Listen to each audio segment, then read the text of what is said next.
ہر علاقے کی تاریخی، تہذیبی اور ثقافتی حیثیت دوسرے علاقوں سے مختلف، منفرد و ممتاز ہوتی ہے۔ چنانچہ لیا بھی ان میں سے ایک ہی ہے۔ جن علاقوں میں بروقت ترقی ہوئی، دراصل بنیادی وجہ یہ تھی کہ حکمرانوں نے انہیں اپنا مسکن بنایا، تو پھر وہیں انہوں نے اپنی آسائشات کو دیکھتے ہوئے وہاں پر ترقی بھی بہت تیزی کے ساتھ کی۔ تو لیا کی سرزمین اور ضلع لیا بھی ان میں سے ایک ہے کہ جس پر حکومتی توجہ نہیں کی گئی۔ یہاں کے مقامی لوگ ملنسار، نہایت ہی خوش اخلاق اور بہت محبتیں بانٹنے والے لوگ، علم، عمل اور ان کے قول و فعل میں کوئی تضاد نہیں۔ بنیادی وجہ یہاں کے اساتذہ، تعلیمی ادارے اور یہاں کے اسکول اور کالجز ہیں، جس کی وجہ سے ان کے اندر محبت کا بے ریا جذبہ فراواں ہے۔ اسی طرح ان کی 3 تحصیلیں ہیں لیا کی، جن میں تحصیل چوبارہ، تحصیل کروڑ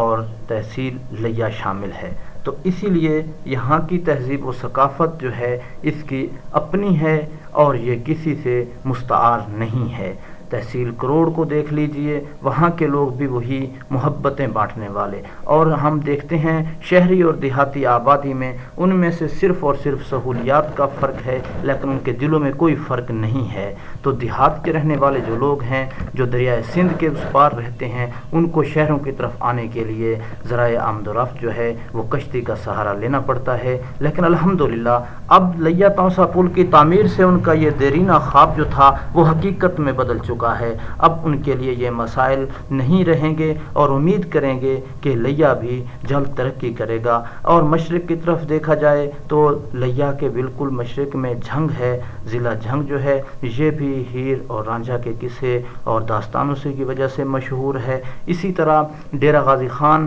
ضلع لیا کے مغرب میں واقع ہے، دریائے سندھ کے اس پار ڈیرہ غازی خان کا علاقہ ہے جس کو ڈویژنل حیثیت حاصل ہے، اور ضلع لیا جو ہے اسی کے اندر آتا ہے۔ اسی طرح شمال میں بکھر اور جنوب میں ضلع مظفر گڑھ واقع ہے۔ تو اسی طریقے سے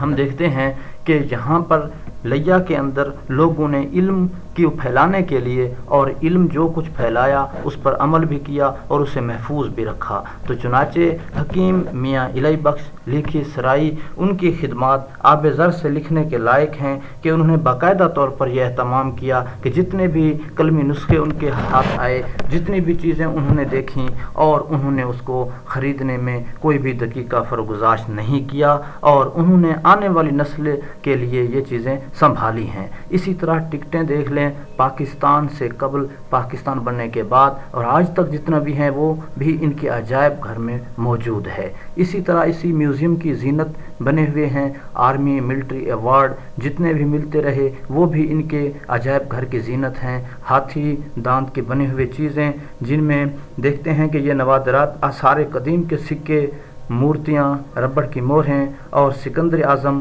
دور کے سکے آج بھی محفوظ ہیں۔ اسی طرح پنچ مارک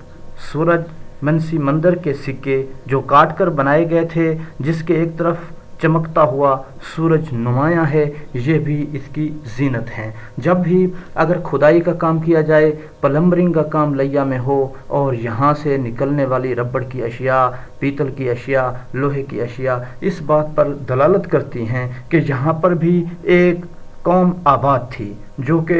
جو کہ حوادث زمانہ کی نظر ہو چکی ہے اور مٹ چکی ہے، اور محکمہ آثار قدیمہ کے جو بھی اہلکار ہیں ان کو لیا کی طرف توجہ کرنی چاہیے، اور اگر یہاں وہ محنت کر لیں تو ایک نئی تہذیب کی دریافت کو جو ہے وجود مل سکتا ہے۔ اور یہاں پر دیکھیں کتنی قیمتی چیزیں اور کتنی جو ہے نوادرات یہاں دیکھ رہے ہیں کہ ہم سمجھتے ہیں کہ یہ کوئی 1000 سال پرانی اشیاء ہمیں دکھ رہی ہیں، کہ یہاں پر جو انگریز جو تھے چلے گئے، ہندو جو تھے وہ بھی بھارت کی طرف ہجرت کر کے چلے گئے، اور جو چیزیں ان کے پاس موجود تھیں انہوں نے اس کو ناقابل استعمال سمجھا، زائد ضرورت سمجھا، اپنے اوپر بوجھ سمجھا اور وہ چھوڑ کے چلے گئے۔ حکیم میاں الہی بخش لیکھی سرائی، اللہ تعالیٰ انہیں غریق رحمت کرے، انہوں نے یہ سب کچھ جو ہے اکٹھا کیا، سنبھالا اور پھر اسے اپنے عجائب گھر کی زینت بنایا۔ آج جب بھی لیا کی تاریخ پر کام ہو، لیا کی ثقافت پر کام ہو، لیا کی تہذیب پر کام ہو، جب تک حکیم میاں الہی بخش سرائی کے